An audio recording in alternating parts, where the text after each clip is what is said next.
The Denver Nuggets went up against the Los Angeles Lakers, and the Lakers pull off in a thriller.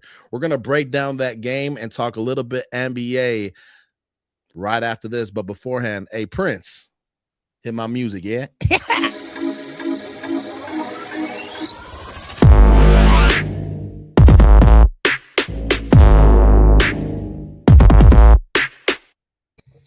If you are here, then you are in the right place, my friends. Welcome to the Pin Zone. I am your host, Pin, and I got my co-host, Prince the Trucker, in the building. PVG, PTT. You already know what it is, what it do, family. How you been overall, man? Where you at right now?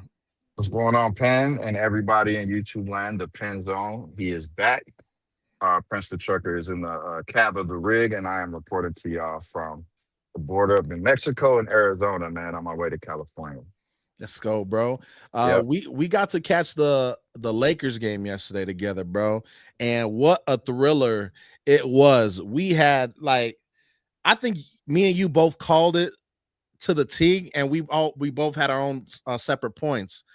All correct though, you feel me? For And real. so I want to break down everything about last night. What were you feeling? And if you guys don't know, PVG is from the Lakers, all right, and he Mhm. is a diehard Laker fan, all right. Like I'm not a diehard Laker fan. I'm in my blood. I'm a Bulls fan, but I said I wasn't gonna represent the Bulls or nothing until they fire everybody that's in the front office. And since they haven't fired nobody, They I need was to. like, I need to find a new team because the love of basketball is still in me. So what better team to go than the Lakers? And I know it's Mhm. controversy in Chicago. A lot of people don't like LA out here, but don't care. I said my best friend, he's a Lakers fan. I keep track Mhm. of the Lakers. I like Luka until I started watching Luka more. You feel me? And I'm like, Man, we're gonna get it's into that. frustrating. We'll get We're into gonna that get in a into little that. bit. We're gonna get into that. But Lakers winning that overtime thriller. Let's bring up the stats first and foremost. Hey mama, how you doing?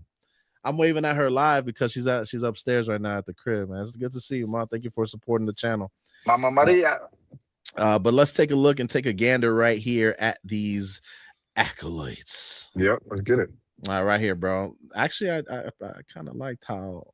Yeah, as you were saying, bro, yesterday was definitely crazy.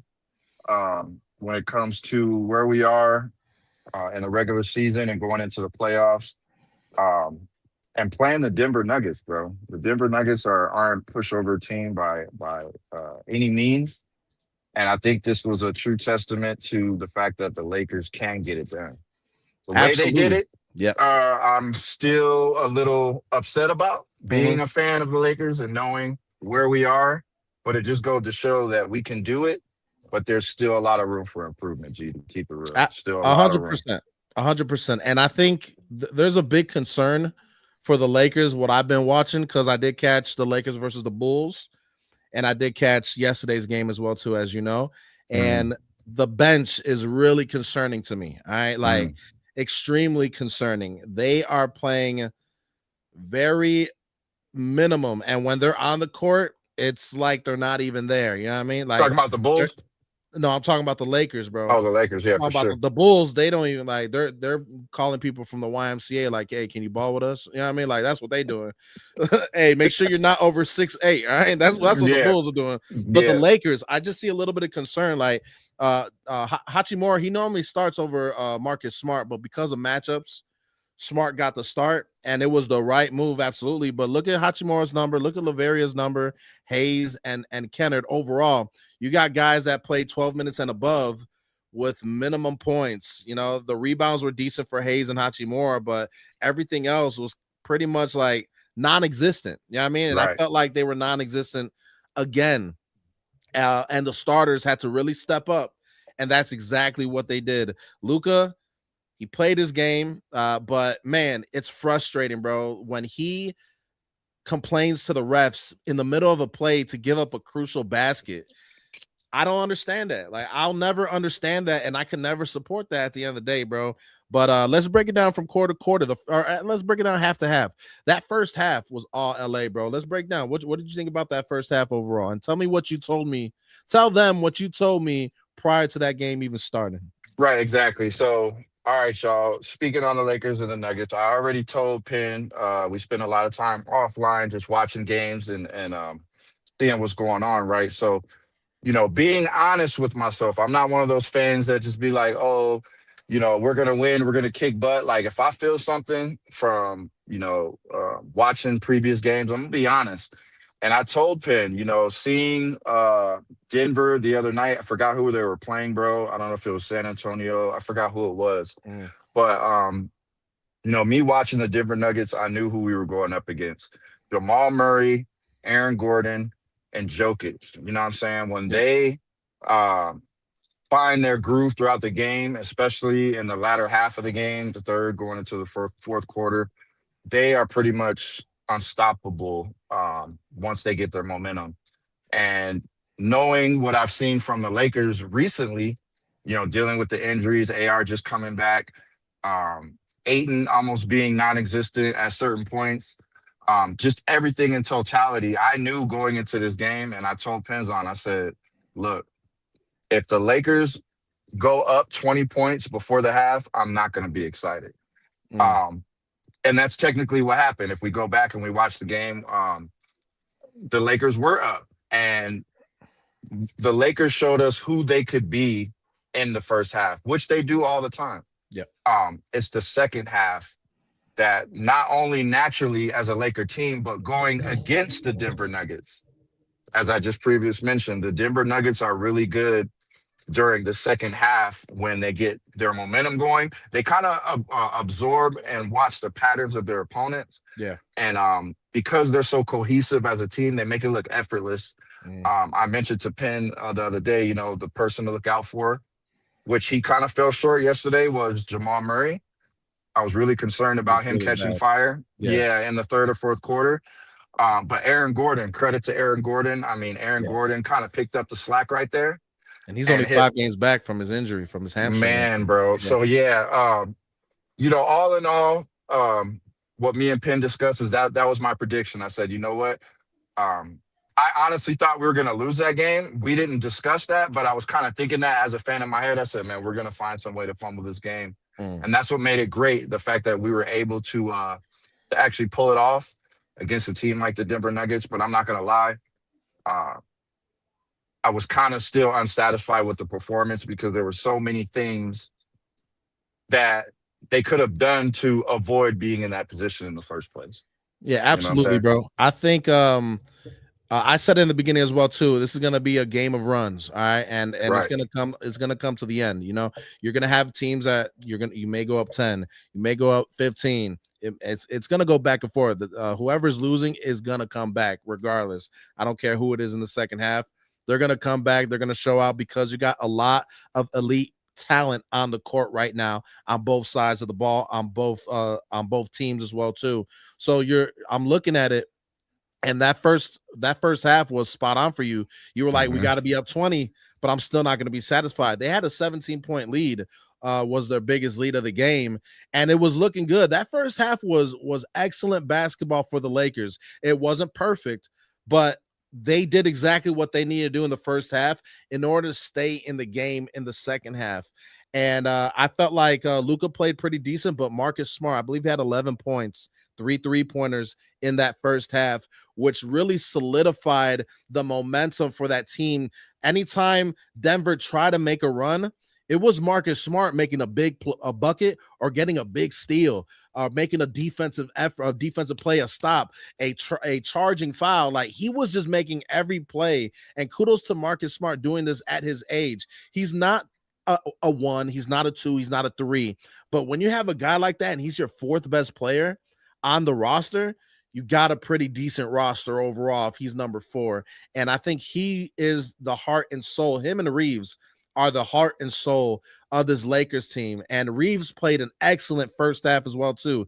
He made plays in the second half, but he made a lot of mistakes in the second half as well too. Like, I was not impressed with how he was passing the ball. It seemed like it was going back to old Austin Reeves, the non-confident Austin Reeves when he was handling the rock. It was like the pressure is just getting way too high until it wasn't anymore. You feel me?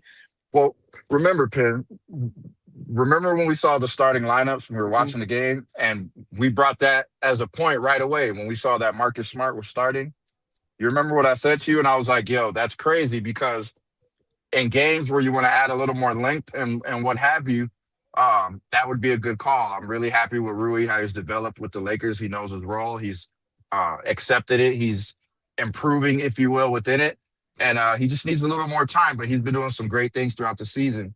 But at this particular point, and even when we acquired Marcus Smart, I remember telling you that like he's going to be a good piece, not necessarily because he's the most athletic. Yep.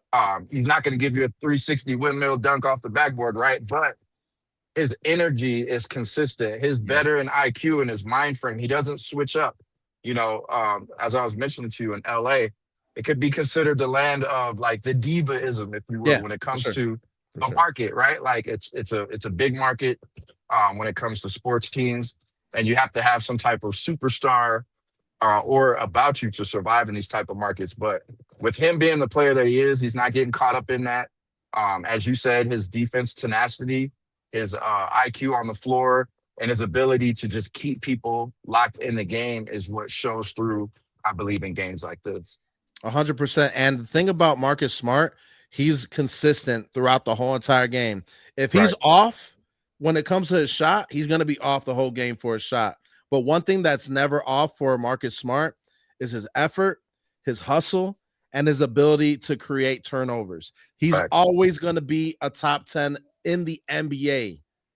Out of all players, he's top 10 when it comes to defense, one-on-one coverage, and Mhm. forcing turnovers. He's Right. just going to do what he does at all times. So I know what my thing with Marcus Smart it's like the thing that I don't like about him is the offensive side of things. Like Mhm. he's not consistent. Like you can't go out, he can't go out there and give you 25 every single game like Luka Absolutely. could do, like Reeves could do. But that doesn't mean he's not a great player. That doesn't mean he doesn't have a statement and pretty much the heart of this team, because I Right. feel like he really is, bro. And I think he proved that yesterday. This was a massive win for the Los Angeles Lakers, man. This was one of the best games I've seen all year. It was back and forth, bro. It was back, even though, like, you know what I'm saying, the score wasn't really like the Lakers had a big lead early, and then late the Nuggets were up 10. You know what I mean? Like we thought like it was a wrap to the point where I was like, Prince, I'm gonna get my hat, bro. And when Yeah, I put bro. this hat on, G, Yep. it's gonna change. I'm telling you Yep. now. This is how it is when I watch the Bulls when Derrick Rose is playing, when Ben Gordon, Michael Jordan. When I put the gear on, for some reason, bro, it just like the You energy is. called it too. You Yeah, I mean, called it. I'm like, hey, Prince, we winning this game, bro. See, y'all I couldn't see it, YouTube, but he went. yeah, I was live with the guy. We was watching in his living room, man. He said, "Wait, Prince, I got an idea." He said, "I'll be yeah, right back." He came back and he donned. He donned the Laker hat. He said, "It's finna change now. Watch." And I was yep, like, yep, and and then it sure did, bro. enough, It did. sure enough, we went And into overtime. It's And I crazy. want, in order for that overtime to happen, one player really set the tone and made a crucial play that changed the atmosphere of. I don't care what people say. I'm still calling it Staples Center. I'm never gonna call it crypto. It's Right. Staples Center, and you felt that energy change. It was when LeBron James dove for that basketball to get the Lakers to rock, bro. That literally changed everything. The crowd got so hyped. You couldn't even really hear the announcers anymore. They were so loud after that. And I know LeBron gonna feel that probably the next month. Because my Sure. man's 41 years old. He shouldn't be doing that. Real talk. He No, shouldn't be he diving should be on doing whistles. that. If you're in the NBA, you should be doing that, bro. On a consistent at 41 years old, you can risk an injury. I don't care how big buff you are. Age is age, bones are bones Right. at the end of the day. You know what I mean? So, like, I would like to see other players like maybe Luca do something like that. You know what I mean? But you're not gonna see Luca die for no ball. So LeBron took it into his hands, became that leader that they need, and made the play that wasn't a spectacular dunk or on a big time 3-point turnaround jumper shot. Like he did the play they needed to get the job done. That set the tone. After that Marcus Smart steal on Exactly. Eric Gordon, that right there, now it's like, okay, things have shifted. The Lakers about to come back on this one, and that's exactly what they did. And then Luka and Reeves stepped up. Talk to me about that free throw, bro. He said Well, in the interview, he said he was practicing that in AAU basketball, bro. And he's like, I saw how they were lined up. I saw how the ball bounced, and I made the move like I did in AAU. This time I made it. When I did in AAU, I went to the 3-point line and missed. I just took the lane what they gave me, put it up, and scored. Break all that down for me, bro, because that was lit, bro. That was lit. it's like we were talking about after the game, right? Uh, when I said that it couldn't have went no more perfect than that. Those are the kind of plays like Reeves was saying that you dream about. Those are the kind of plays that you practice over and over for the right scenario. You know what I mean? And odds will tell us, a lot of times you end up falling short when it comes to the execution. But just going back to that LeBron play real quick, when you said that it shifted the tone, Yeah. absolutely 1000% agree. And I remember watching that play specifically. It's almost like he made it up in his head that this is what I have to do. You know what I mean? Yeah. Yeah. And in that very moment, to me, is Laker basketball. That is professional basketball. That is championship caliber mentality when you put your body on the line, when you realize that you're in front of your home crowd, that you were up 20 points and you subsided to the lead. And this could be the difference maker between giving us another shot, another possession. Those are why they get paid. Those plays are why those guys get paid, the big bucks. And it was nice to see, like you said, it was nice to see LeBron put himself on that hardwood floor and die for that ball. I think in that very moment, he knew how important it was for him to do that. And that's why when you have teammates that are on one accord, one thing, like you said, leads to the next.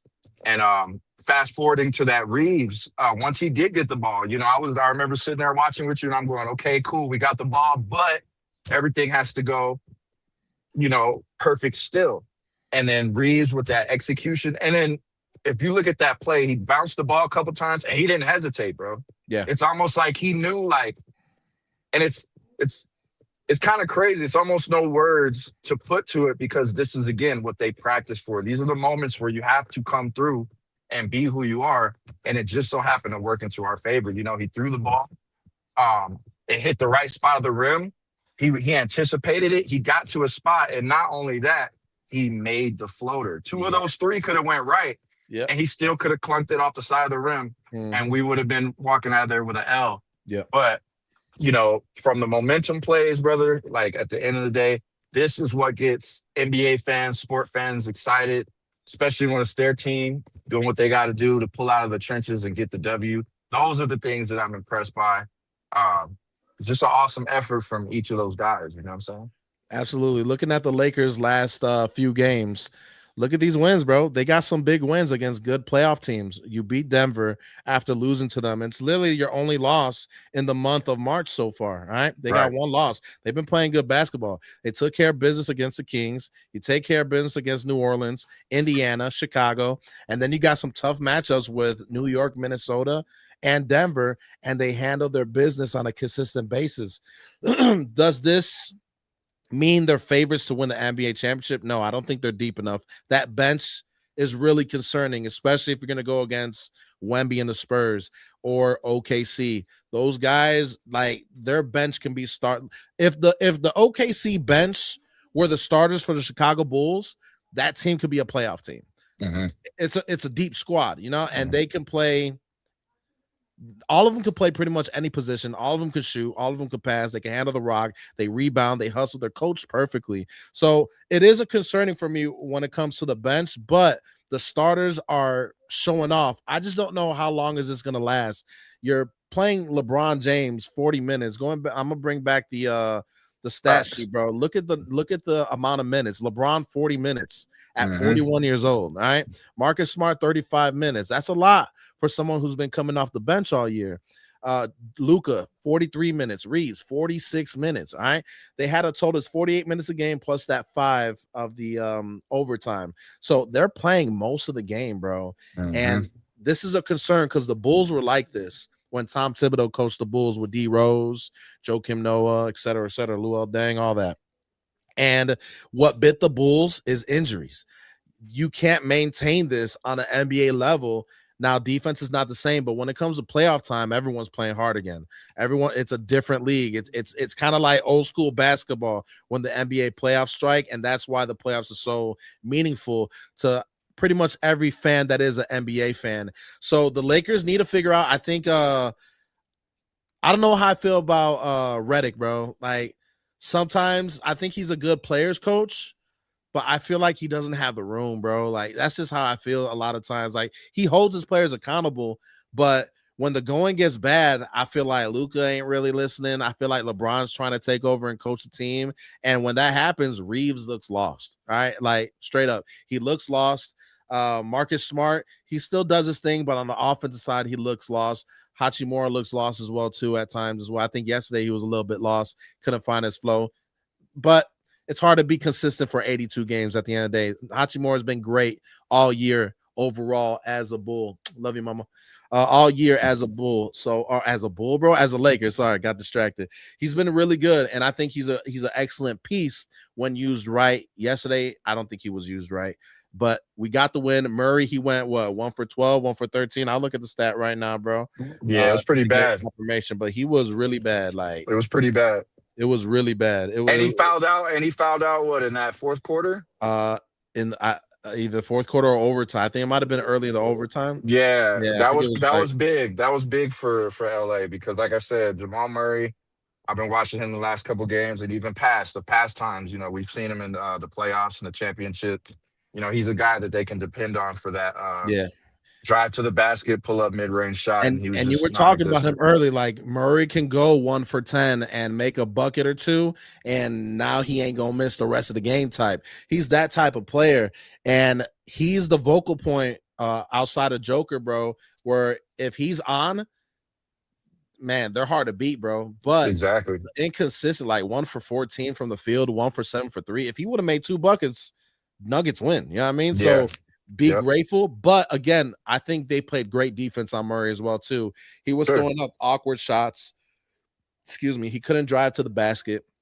He was, even when he was open, it wasn't going through because of the tenacious effort that the Lakers did bring to the table last night. I think they played very well. Another person who I can't stand, bro, like, I think I know who you're gonna say, bro. You already know Aiden, bro, and his numbers, bro. Like his numbers, like if you're just a stat guy and you don't watch the game, you're like, he went 4 for 6 from the field, 9 points, 9 rebounds. That ain't bad for like your 5th option, bro. My man can't catch the rock. It ain't enough. It ain't enough, bro. Like, it ain't enough. Especially when you're like, what are you gonna do when he plays Wemby, bro? Like exactly.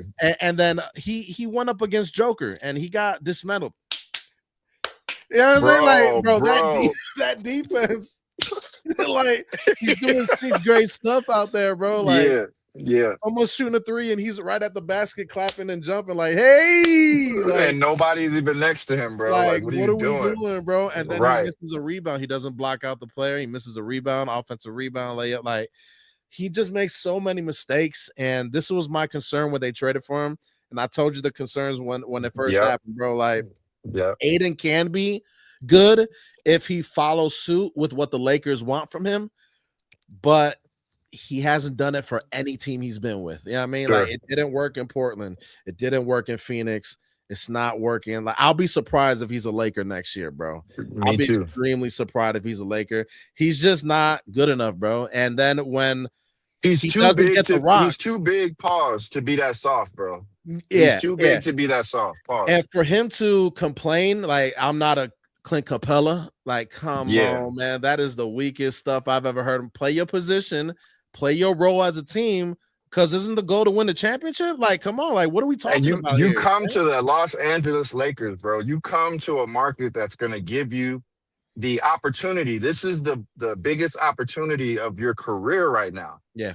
To become the center that you want to be.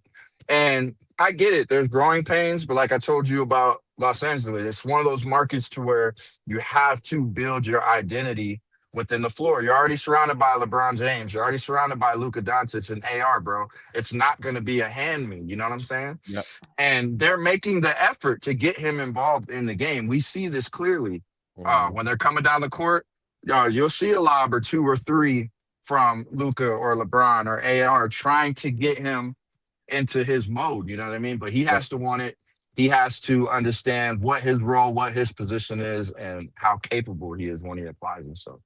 All that little 100%. feel sorry for me ain't gonna work around here, bro.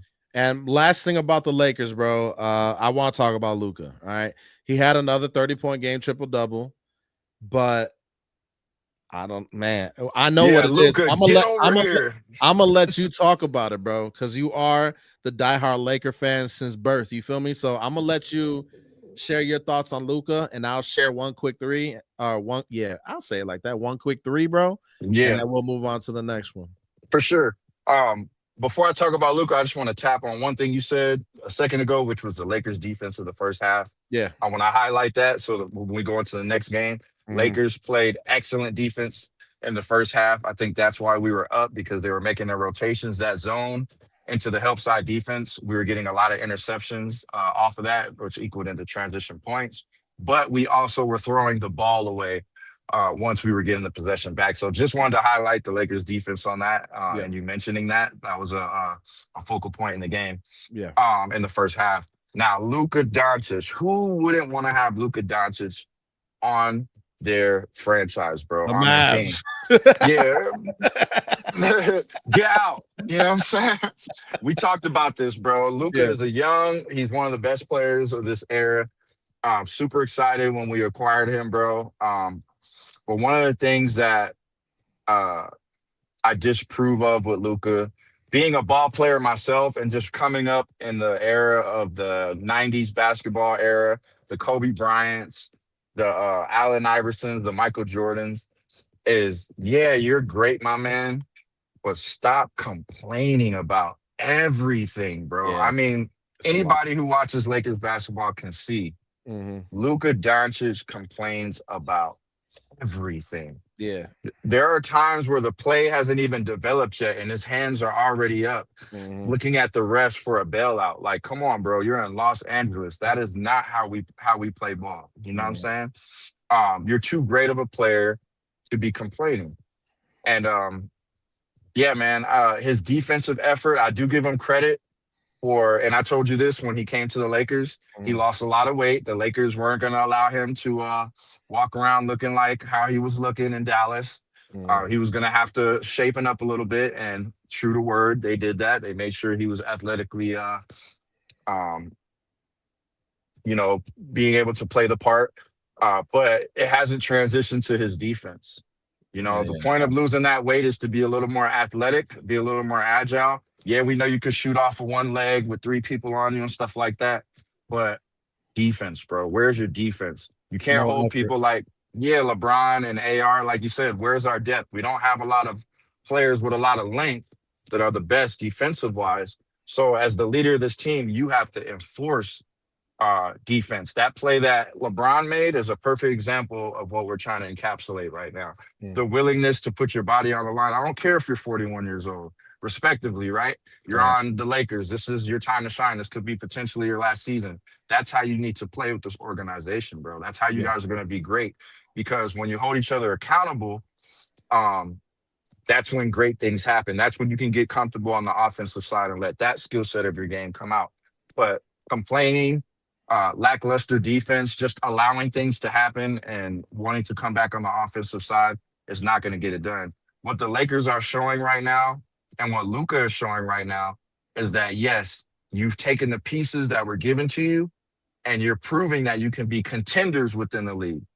But let's be honest, this is not championship caliber basketball. You know what I'm Yeah. saying? The complaining, the lackadaisical on defense, and not setting up transitionally at the top of the key when you're ahead 17, 18 points, that's not championship basketball, bro. And it's at the end of the day effort, bro. And there is no effort on defense. If he would just move his feet 3 steps while a defender's attacking the basket and help defense, I'd be okay with everything else, bro. Because you can't, like, it's hard to be a great defender and offensive player. You know what I mean? Great at both ends. Like, it's rare when you see that in a player. It's rare to find Kobe's, Michael Jordan. Jordan. It's rare. You know what I mean? Like, it's rare. But there is no effort at all on the defensive side of the ball, and it's really frustrating to see. Instead of taking those steps to block someone going to the drive the basket and clog the lane, he's looking at the referee with his hands up like, dude, like, come on, man. Like, I grow weary of that. You know what I'm saying? I grow weary of that. But the Lakers, they are in third place now. But the number one team in the Western Conference are the OKC Thunder. And they have this guy here. I don't know if you heard of him, but he is last year's MVP. I might have. These are his stats right now. He is the MVP of last year. He won the NBA Finals MVP. Excuse me. He won the NBA championship, led OKC to a franchise record, 68 wins. He was the NBA scoring champion, 4-time NBA All-Star, 3-time NBA first team, 127 games, 20-plus points. That's the best in the league. Yep. 82 30-point games, best in the league. 18 40-point games, tied for the best in the league. 5 50-point games, best in the league. Western Conference Finals MVP. He is just stacking up rewards after rewards after rewards, and he is that dog. So they played earlier. They took care of business versus the Minnesota Timberwolves today. OKC continues to improve their record, 50-plus wins. Shea only went 7 for 22. I didn't see the game, so we are just looking at stats. He had 10 assists, but overall, it looked like a dominating OKC type of game. Just looking at these stats, this is a very scary team. I just want to give kudos because I feel like he's going to win the MVP again this year. I don't really see anybody else matching what he's doing except one person, but I feel like overall it's his award to win. What do you think about Shea and the OKC Thunder, bro? You know, Shea has definitely found his lane with the Thunder. Yeah. Undeniably. You know, I was a resident of OKC, as you know, for several years when they had KD, Westbrook, and Harden. I worked the oil fields out there for about 3 years. So I was a resident. And there were times then where the Thunder were very close to winning the championship. And, you know, one thing I can say about the OKC fan base is they're very loyal. You know, they're very loyal, and they're behind the Thunder. So for Shea to come in and do what he's done for the organization, for the city, and bring in their first championship, not only that, but establishing the chemistry with his teammates the way that he has, and building that nucleus around them. I mean, what can you really say about the man? I mean, he is doing what a lot of players aren't able to do in this current time, and he's making it look easy. You know, really is. He's making it look easy, so you have to give him all the credit in the world. Yep. A lot of people are not a fan of his game because of the flopping. Like, he forces fouls, and I get it. Trust me. Sometimes it gets frustrating, especially when you're on the opposite side of the ball, opposite side of the team that you're rooting for, and you're seeing plays like that. But at the end of the day, it's a new NBA, and he's getting the job done, and he's winning championships. You know what I mean? Like, he's doing what he's supposed to do in order for his team. 52-15 after this game. Now they're 53-15 now, first place in the NBA. It's a good team. These are the standings right now as we speak. We got OKC. Number 2 is the Spurs. The Lakers are number 3. They have a half-game lead against the Rockets. That 3 through 6 is pretty much anyone's game, bro. Like, it's going to be a race to the finish line at the end of the day. You got the Rockets at 41-25, 41-27, the Minnesota Timberwolves. Then you got the 41-27 Denver Nuggets, followed by the Suns. The Clippers found themselves in the 8th seed after trading Harden. You still got Golden State in the play-in, and the Blazers are going to be the next team, which is actually going to be good for the Bulls, because if the Blazers make the playoffs or the play-in, the Bulls get their draft pick in the first round. So they'll have 2 first-round picks in this stacked draft coming up. And then everybody else sucks. All right. You got some signs of like, hey, they can be good over there, like with the Mavs with Cooper Flag. He's putting up numbers like LeBron James his rookie year and even better, you know. So he has a lot to grow. They're putting him at point guard this year, so he can find that rhythm of handling the ball. It's pretty much training. So he can hold his own, especially when Kyrie gets back. Cooper Flagg's around a lot of heavy hitters right now, and he has to find his place. Yeah. He has to find his place. I feel like he's only 18 or he's only 19 years old. So he has a long way to figure it out. And he's one of the youngest players in the NBA, if not the youngest player in the NBA right now. And he's going to be really good. But the Mavs, they're on rebuild mode. you got a lot of potential. Like Utah, they have a lot of solid pieces, but it's going to take time. You know what I mean? Like, I know they got Jared Jackson who's going to be there next year, but it's going to take time. Memphis is a disaster. You got to trade John Moran eventually. It's not Right. working out. You got to move forward from him. Sacramento is probably the worst run organization in the Western Conference and the second worst outside of the Chicago Bulls. They're pretty much the Bulls 2.0. You got Levine, Man. you got DeRozan, like you got guys that didn't work. You got someone like Vooch over there in Sabonis. They're pretty much the same player, but Sabonis plays a little bit better defense. Vooch has better offense a little bit. So it's weird out there, but it's a stacked Western Conference, and that 1 through 6, bro. Even the Suns play hard defense, and they're Right. going to be a tough out for any team who's going to be that number 2 seed, bro. Whether it's OKC, who I think is going to be, and the Spurs. But speaking of the Spurs, man, our NBA prediction. You already know mine, Prince. I'm going to share mine after yours, but talk to me. Who is your NBA champion prediction? I'm not gonna lie, man. Of course, I would like to say the Lakers, right? But Yeah, being realistic, man, it's definitely gonna have to come down, I would think, to either OKC um or the Spurs. I'm gonna go ahead and say now I know your prediction already, so I'm just gonna go ahead and say the Oklahoma City Thunder, just because they're coming off a championship. They have that continuity. Um, they know what they want to do. They're building a legacy and a dynasty there. yep, So it's going to be very hard for anybody to come in there, especially with the way that they're playing, and take that from them. I know there's a lot of potential in the Spurs and whoever else can get to that particular position, but I need to see it. It's going to be one of those things yeah. where I need to see it. So I'm just going to go ahead and say the Oklahoma City Thunder this year, bro. For me, come on, man. I'm a believer in Wembyama, bro. The alien has arrived, ladies and gentlemen, and he is the cheat code of the NBA, bro.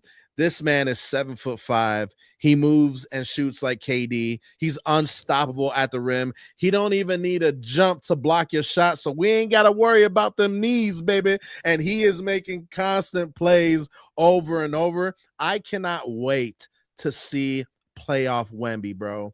I Mhm. feel like he's gonna take his game to the next level, and it's not just about Wemby in San Antonio. I love how they're being coached. I love all their young players, and everyone has found their role into the Spurs system that makes it a winning organization. They've been gone for a little bit since Manu, Tony Parker, and Tim Duncan's been gone, trying to find those missing pieces. And you have to be bad in order to get good pieces that will matter. You got Castle, bro. This man is unbelievable, bro. His handles are insane, and it looks a little sloppy until like, ooh, he makes that first step. You know what I mean? And when he makes that first step, he's making the right plays consistently. You got young shooters on that team who are consistently finding those open lanes and putting it in because they got a double triple Wemby. And Wemby, he's not shooting 10 threes a game anymore like his rookie year last year. He's only averaging 4 threes a game this year, which is far less than last year's numbers. He doubled it down from the 3-point range, and now he's focusing inside the paint, which is giving opportunities for these young bucks around him. Then you got DeAndre Fox, DeAndre Fox, who is a low-key player, but he's a veteran that can play point guard and shooting guard, that can spread the floor, attack the basket, make the right passes. He did good for Sacramento. He led Sacramento to a playoff team. Let's not forget what he can do. Yeah, And Fox then is nice. Fox is nice. yeah, I like him a lot, bro. Him, Wemby, and all these young players. This team is a force to be reckoned with, and I've seen all the matchups with the Spurs and Thunder. And even though the Spurs are they're 3-1, they didn't win every game, but every single game they seem like they're outmatching because of Wembyama, bro. He is dangerous, and if he puts 10 more pounds of muscle, brother, he's gonna be as big as Giannis. And if he gets that size, it's takeover time, and Yeah. he's gonna mess around and become the GOAT. He's gonna mess around and become the GOAT if he stays healthy, and that's And gonna he's be on another key track. part. He's Yep, on he's on track for track. that. That's Yep, why this year is going to be very interesting, because you have that dynamic of OKC being there, and then you have the emergence of the Spurs being a great program, developing Wemby and all the people around them. And it's like when an immovable object meets unstoppable force. You know what I'm saying? At some point, they're gonna have to collide, and we'll see what happens. I totally agree with you. Wambi is or Wemby, bro. Wemby, Wombat. oh, Wambi, bro. Oh, Wemby is definitely turning into something Wannabe. that we want. Yeah, you want to be that we want to see for upcoming years, man. So yeah, Yeah. definitely gonna be crazy during the Really playoffs. And excited. Really yeah, excited about him. Anytime the Spurs are on national TV, I'm tuned in, bro. Like right. I'm really falling in love with his Especially game, amongst the bro. talks. Remember when they Yeah. said, "Oh, he's going to be too frail. He's going to be too Hmm. fragile." It looked Why? like Yeah. yeah, it looked like he's figuring that stuff out, bro. And if you see the picture in front, bro, look at his arms. Like Yep. he's building muscle. He was super skinny his rookie year, but he put up 10 pounds of muscle this offseason, put another, and he's still building muscle throughout this regular Damn, season. look at that arm, bro. Yeah, bro. He's getting big, bro. Like imagine another Sheesh. off season of what he's been doing. He's only gonna get bigger, bro, because he's still super young. Yeah, If you can look up how old Wemby is for me, bro, because he's not even I got close you. to his prime, bro. He's nowhere near his prime, dog. And I'm a big fan of Wemby, bro, and he is on takeover mode for the NBA. It's gonna be his league very, very soon, and he has the potential to make it his league this year if he comes up, letting the Spurs win an NBA championship and breaking that OKC dynasty and making his own. He's 22 years old, bro. Oh my goodness. He's only 22, bro. Yeah, He's not even he's full 22. all the way. He's not even filled all the way with his own muscle growing, bro. Like 7'4", and he was born January 4th, he's 2004, 7'5" bro. now. He grew an inch in the offseason. Yeah, he's 7'5" now. Yeah, He's bro. 7'5" now, bro. He grew another inch, bro. Like What what? the heck? Yeah, bro. Yeah, he's different. He's really different. But in order to win an NBA championship, you need to play another team from a different conference to make it to the NBA championship and win it all. Let's talk Sure. about that Eastern Conference real quick, bro. We got the number 1 seed Detroit Pistons, 48-18.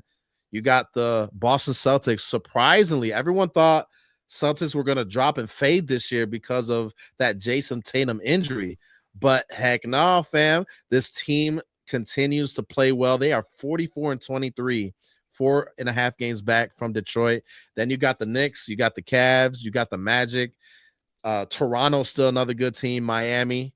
The Hawks have won 9 straight games. You got Philly in there in the play-in, and then the Hornets have been playing extremely well. They've turned their season around with LaMelo arriving. They're 34-34. Trying to get that play-in tournament, and then everybody else sucks. You know what I mean? Like that's what Right. it is in the East. I know the Bulls are 27-40, but they won like the first 6 games of the season. They had Vooch, they had Kobe, they had Io. We had some players on our team that can create wins, and they did that. But the Bulls were tired of the play-in, and so they're starting this rebuild. They really went drastic with it, but how you going to rebuild if you're not trading for first round draft picks? It's just a concern to me for that organization, which broke, I think, all the hearts in Chicago. And a lot of fans have boycotted the Chicago Bulls, and I'm one of them. I did it last year. I boycotted them last year. Like, I'm not taking another year of this. And the people who were there's a lot of people out there who are very blind because of their fanhood. And respectfully, you're allowed to, you know what I mean? Your Yeah, fanhood, you could do you whatever you hope for the want. best. You can hope for the best. You fan how you want to fan. You know what I mean? But seeing it, bro, I'm like, I just can't do this again, bro. Like, we had Levine, Vooch, DeRozan, Alex Caruso, Io DeSumo. How many first round draft picks did we get trading all of them? 0, my boy. 0. That when they traded Right. Levine and didn't get a first round pick, bro, that's when I was like, I'm done with this team. I remember They you don't telling know me. what they're doing, bro. Like they Right, just right. don't know what they're. You can't get one first round pick. Like whatever, bro. See, And your over guys' here, issue isn't the players per se. It's all the way up the chain it's up. from the It's the GMs GM. It's the to the GM and the coaches. president, bro. Yeah, Yeah, bro. So that's why I can understand your frustration. You know what I'm saying? yeah, bro. It's tough. It's a tough watch, bro. It's a tough watch. And Hmm. I saw the first game when they traded everybody, bro, and we saw it together. We both watched it. Yeah. And the thing I said afterwards was, I seen enough to know. Like I seen enough Right. to know. Like This is just what it's gonna be. And they've Colin been Sexton, bro. he's the leader right now. He's the captain. All right. He's the Yeah. All right. captain, bro. And then Giddy is the best player, and Buzelis is the best young player that we have on the team. And I saw tickets for the United Center, and I showed you that too, bro. I've seen tickets for $15 at the UC for a Bulls game. I ain't never seen it that low in Yeah, my bro. life, bro. I'm 35, about to be 36. I ain't never seen a $15 Bulls game, bro. Like, Yeah. normally you could get that for a Cubs game, like get a bleacher seat, $15. You know, now they're $20. It's still ain't nothing. But for a Bulls game, you're looking at 80 at the minimum, about $60 to $80 for the 300 levels. Right. $15 for the 200 levels is absurd. It's But absurd.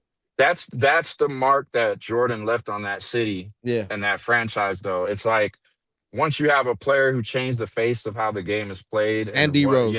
yeah, and D Rose as well. It's like, how do you recreate that? It's impossible at this moment. You know what I'm saying? It was a very unique situation having those two guys on your team, but those guys made the organization marketable and recognizable all across the world. So being a fan and coming from that place, it's kind of hard trying to see what's going on and saying, dang, man, I know we're capable of way more, but how do you emulate the past? You know, it's very tough to do that. And that's pretty much all I'm going to talk about Chicago for the rest of the year. Like, I'm not going to bring up the Bulls after this conversation, bro, because there's just nothing to really talk about anymore when it comes to Chicago. It's still crazy seeing you with a Laker hat, bro. Like, come on, I'm telling you, bro. That's how pissed he is, YouTube. That's how pissed he is. Yeah, like 100%.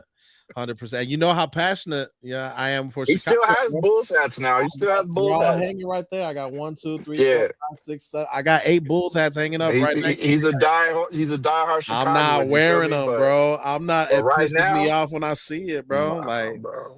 It's LA right now. I got a Western Conference team now, bro. You know what I mean? Like, and then I'm watching the game for the love of the game at the end of the day. But I want to go back to Boston, man. They're 44-23. You look at Halliburton. He without him, the Pacers 15-52, right? So that's a big reason why he's not back. And realistically, he's just not ready yet. Same with Dame Lillard, bro. He had the same injury as Tatum. He's not back yet. But Tatum is back. He's played 4 games.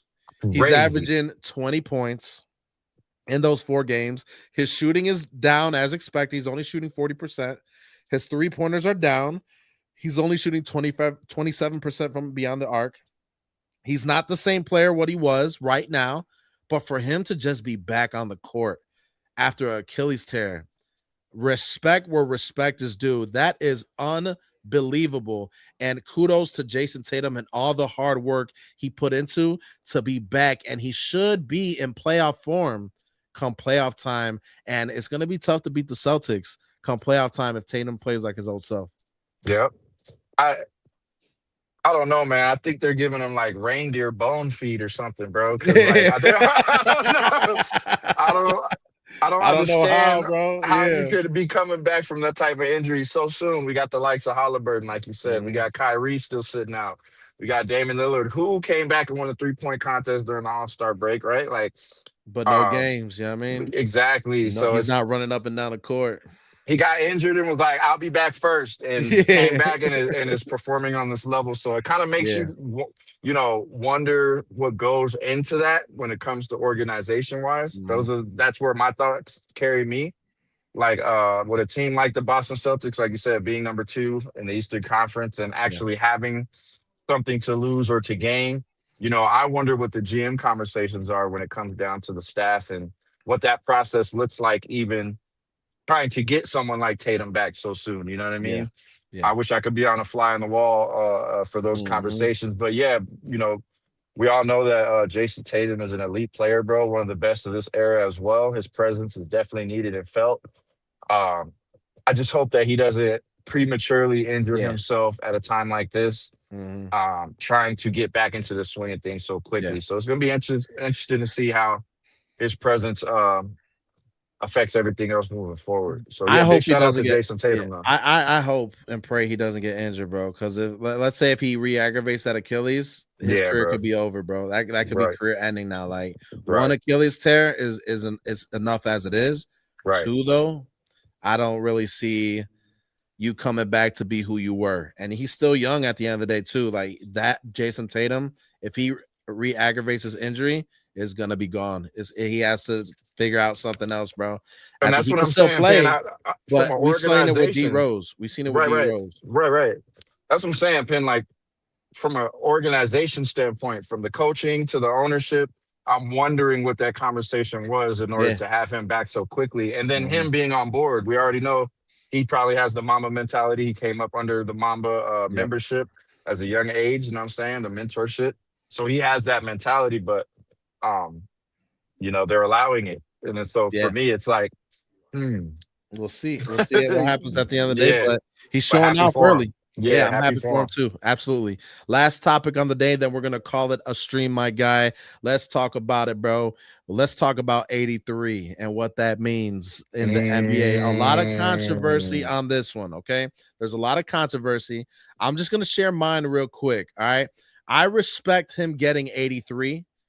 I respect that he got it and worked hard. It's hard to get 83 in the NBA to the point we've never seen it before. I don't care what people say. Everyone's like, Wilt Chamberlain had 100. Show me the footage. I seen him hold a piece of paper, but I ain't seen no game pictures. I ain't seen no footage of it. I haven't seen nothing about 100 points. So to me, that never happened before. It was Kobe who had the number. 82 was most ever in my eyes because I seen it. You know what I mean? And that doesn't mean you see it to believe it type of guy. I'm just talking mess right now. But Adebayo dropped 83. He beat Kobe's record. I'm not mad at his performance. I'm mad at the tanking that the Wizards are showing. I'm mad that the Wizards played the way they played. It's a disgrace to the NBA how the Wizards played basketball that game. And a little, you know what I'm saying, a little sprinkle some salt real quick for the NBA. I feel like Adam Silver saw how much news the NFL was getting, even though the NFL was over. I'm sure he called those refs that game like, hey, blow the whistle. Blow the whistle. Mm. And he talked to Spoelstra and be like, hey, let's make something special happen. I don't think they expected 83, but they're like, let's get big numbers this game. All right, you pick a player and let's see if they could get big numbers. And Spoelstra said, I'm going to pick the player I can rely on the most. And that's Adebayo. And he showed out, bro. He had like 72 points with 9 minutes left in the game. Now, all of a sudden, the Wizards started double teaming him. And then to top it off, to make it worse, they started intentionally fouling him so he could get that record for the free throw line. The opposite team helped them get the record. That is the weakest thing I've seen in my life, but it's no disrespect to Bam. He did his thing. He did what he was supposed to do to get that record. I have no hate, no remorse, no negative about his game, but it was a different game at the end. It was different than Kobe's when the Lakers were losing and Kobe had to put the team on his back and took over. They were winning pretty much the whole game, and then they intentionally fouled him to get to the free throw line so he can surpass it. It's just weak sauce to me. Man, screw the Wizards, their coaching staff, their organization. You are what's wrong with the NBA and why you're killing the league and losing fans year in and year out. It's because of organizations like the Wizards. I'll let you have the floor here. Well, like you said, bro, don't hate the player, hate the game kind of scenario for me. Yeah. Like, shout out to Bam. You made history. Something that a lot of us in our lifetime will never do, obviously. So from that standpoint, you can't hate the man. You gotta salute him. Much credit to Bam. Also, when we talk about entertainment, when we talk about sports, I'm very much aware that what you're saying could be very true. It's a spectacle at the end of the day. It's entertainment. Fans make the game. The players make the game. And, the reality is we are in a different era of everything pretty much. Yep. Basketball, boxing, football. But in relation to this topic, maybe some things were recognized during the game and some calls were made and they said, hey, we're going to go ahead and change the scope of history here. But I'm also going to put another analogy out there, right? and this is how I personally see it. It's like a guy who grew up eating ramen noodles his whole life, went to college, did things the hard way, you know what I'm saying? And then opened up multiple businesses and became a multimillionaire. And then it's like a guy that you knew from the neighborhood, um, see you come up and become successful, and then all of a sudden get a scratching lottery ticket, and now he's a multimillionaire. You guys can be in the same room, obviously, because you both are rich. You see what I'm saying? Mhm. But the pathway to get to where you got to is going to be naturally felt between the two men. The guy that worked hard, the guy that went through the starving nights and sees that man standing next to him Yeah. and is in the same class now because he got a winning lottery ticket, he's going to feel some kind of way about it. You know what I'm saying? Mhm. He's going to obviously not be upset with that man. He's going to remember the circumstance, say, man, I remember what it was like to be poor and eat cold noodles. But naturally he's gonna feel some kind of way, right? Like, I put in the hard work. I know what I had to go up against to get to this level in my life. And I kind of feel that way in this scenario. Like, people were asking, what would Kobe say if he was alive? I mean, I don't think Kobe would be that much of a hater to disgrace the man, but real people understand what it is. Yeah. The sports arena, the blog arena, it's all speculative and it's all opinion. None of us are on the court, none of us are on the floor. Mhm. But we can see a mile away what we would respect when it comes to the game, what we choose to hold on to when it comes to realizing the adversity of the times. Another example is like a lot. I remember coming up in an era when you played in the YMCA, your local YMCA. Mhm.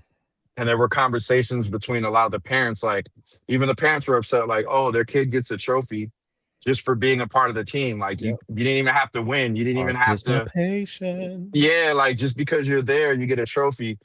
And I know it's all speculation. You could say, oh, stop being hard on the kids, but it's the competitive nature of the game is what Yeah. I'm getting at. That's what makes sports what it is. You know what I'm Yeah. saying? It's not just being there. It's not having the opportunity, but it's really setting something aside from the people on the floor and being able to accomplish great things. So, 100%. I think that's what makes Kobe's stick out. It's going to be the number one for a lot of people. I mean, like Penn said, obviously we weren't watching the black and white television sets when Wilt Chamberlain did it and scored 100. Mhm. I'm sure it did happen. So shout out to Wilt Chamberlain, you know what I'm saying? But we didn't see that. We saw Kobe Yeah. being Bryant. Mhm. And, if you were alive in this era to see Bam do it, I'm pretty sure you're not going to take that game and even compare it Yeah. to what Kobe did. So that's what I have on that. Congratulations to him. But I'm always going to hold Kobe being Bryant in his rightful place of that status. You know what I'm saying? 100%, bro. Hey, I appreciate you coming on this podcast with me, bro. What I'd like to do for my co-hosts, I give them the floor for the last minute. Share whatever it is you want to share, whatever's on your mind, whatever you want to promote. The floor is yours, Prince. So go ahead, take it from here, and then we'll get ourselves out of here, bro. Go. All right. Appreciate that. Hey, man, this is the Off the Imitated, Never Duplicated, the one and only Enrique Prince, also known as Prince the Trucker.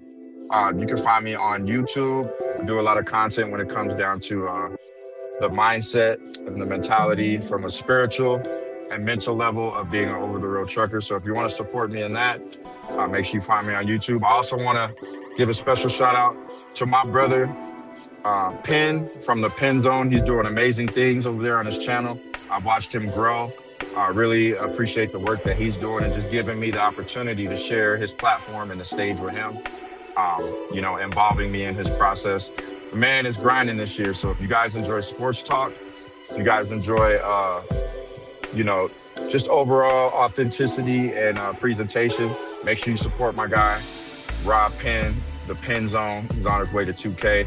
The man be putting in work, so show your love. Shout out to you guys out there in YouTube land. That's all I got, man. Prince the Trucker. Much love and respect. Appreciate you, Prince. Thank you guys so much for tuning in. Be sure to hit that like, subscribe to the channel, turn on all notifications. If you're on Facebook, like and follow. We're on the road to 500, and we have hit past the halfway mark there as well too, so we can be monetized on Facebook. We're almost there, and this is only weekend number 2. So a lot of love from Facebook. Thank you guys so much. I wouldn't be doing this if it wasn't for you guys and taking it the way I'm taking it because of you guys. Make sure you subscribe to Prince the Trucker. It is more than just trucking there. It is life lessons. It is very good thoughts, processes. Buy a shirt, buy 2 shirts. We both got shops up. Take a look at the shop. We worked hard on our things. See if you like something. Go ahead and splash a little money. Them tax money should be coming your way, or it's already there. Go ahead and splash on the t-shirt for yourself, your kids, your family, your wife, all that good stuff. This, my friends, is Penn. That's Prince. This is The Road to the Zone, NBA edition. We'll be back again live when breaking news comes. We'll see you on the next one. Take it easy. Take care. Much love to everybody. God bless y'all.